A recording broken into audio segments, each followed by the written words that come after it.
Alkisah bermula di sebuah hutan berdekatan dengan kampung rambutan manis. Di hutan itu terdapat seekor beruang yang ganas tetapi bodoh dan sombong. Semua binatang di hutan sangat gerun kepadanya kecuali sang kura-kura. Maka pada suatu hari ketika beruang sedang meminum air di sungai, sang kura-kura berenang menghampirinya. Beruang yang sedang meminum air itu tidak mempedulikan kehadiran sang kura-kura. "Bukankah kamu perlukan keizinan daripadaku untuk meminum air di sungai ini?" soal sang kura-kura memulakan perbualan. "Hahaha, apa yang kamu bercanda pagi-pagi ini, wahai sang kura-kura? Aku tidak perlukan keizinan sesiapa pun untuk memakan tumbuhan dan meminum air di hutan ini," tengking beruang dengan kasar. Tawa sinis dilepaskan. Walaupun begitu, sang kura-kura kelihatan tenang dan santai sahaja. Tengkingan beruang tidak sedikit pun menakutkannya. "Kamu memang tidak tahu malu ya beruang? Patutlah kamu tidak ada kawan selama ini. Semua binatang muak dengan perangai kamu," balas sang kura-kura. Sengaja dia berkata begitu untuk menaikkan lagi kemarahan beruang. Padahal dia tahu binatang-binatang di hutan ini sangat takut akan beruang. Beruang merengus marah. Tanpa bertangguh, dia terus menyambar sang kura-kura dari sungai, kemudian dihempaskan ke tanah. Sang kura-kura bernasib baik kerana cengkerangnya cukup kuat untuk melindungi tubuhnya. "Aku akan bunuh kamu sekarang juga," marah beruang. Dia terus mencapai sebongkah batu besar untuk dihempaskan ke belakang sang kura-kura. Sang kura-kura panik melihat kemarahan beruang. Dia tahu silap sedikit sahaja nyawanya akan melayang saat itu. "Kamu boleh bunuh aku beruang, tetapi sebelum itu aku ada hajat terakhir," ucap sang kura-kura perlahan sambil berpura-pura sedih. Beruang melepaskan kembali batu itu. "Baiklah, apa hajat terakhir kamu itu? Cepat, bagi tahu aku," soal beruang lalu mengambil sang kura-kura. Kemudian dia memegang erat cengkerangnya. Dia tidak mahu sang kura-kura melepaskan diri ke sungai. Sang kura-kura berpura-pura menangis pula. "Sebenarnya, arwah datuk aku pernah memberitahu kepadaku satu rahsia besar. Rahsia yang boleh menyebabkan kita menjadi kuat dan hidup abadi selamanya," tipu sang kura-kura dalam sendunya.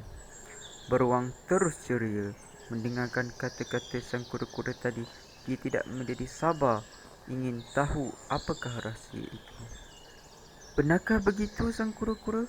Kalau begitu, aku tidak akan membunuhmu dengan syarat kamu beritahu aku apa rahsia itu," kata beruang. Sang kura-kura tersenyum kecil. Nampaknya beruang sudah termakan umpannya. "Baiklah, wahai beruang, di dalam hutan sana terdapat sepohon durian besar. Walaupun begitu, pohon durian itu bukanlah sebarang pohon. Di pohon durian itu terdapat tersimpannya tali pinggang Raja Sulaiman." Beruang bersorak girang. Dia sudah membayangkan dia akan menjadi raja di rimba ini dan ditakuti oleh semua haiwan-haiwan. "Kalau begitu, tunjukkan aku tempatnya. Setelah itu, aku akan membebaskan kamu," kata si beruang. Sang kura-kura mengangguk setuju. Setelah itu, beruang pun berjalan membawa sang kura-kura meredahi hutan tebal untuk menuju ke destinasi. Sesampainya di bawah pokok durian itu, kelihatan seekor ular sawa terjuntai dari dahan pokok ke bawah. Sang kura-kura terus menunjuk ke arah ular sawa yang sedang tidur itu. "Itulah tali pinggang yang aku maksudkan itu. Aku pernah cuba mengambilnya sebelum ini, tetapi ia terlalu tinggi untuk kucapai," ucap sang kura-kura. Beruang ketawa kecil.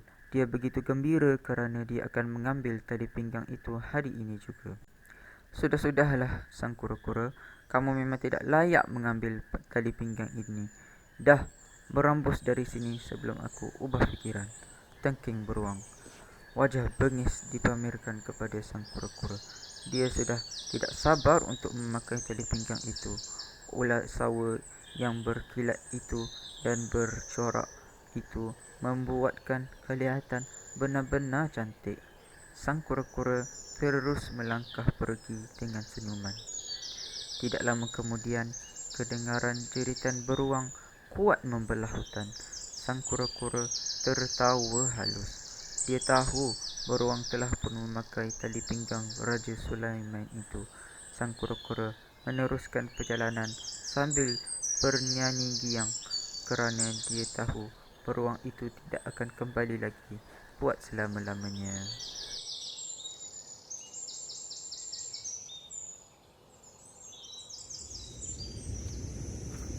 Menarik tak video itu tadi?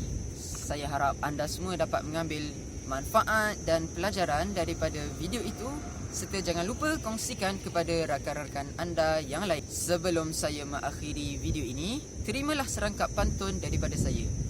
Kalau ada sumur di ladang, boleh kami menumpang mandi. Kalau ada umur yang panjang, boleh kita berjumpa lagi. Assalamualaikum warahmatullahi wabarakatuh.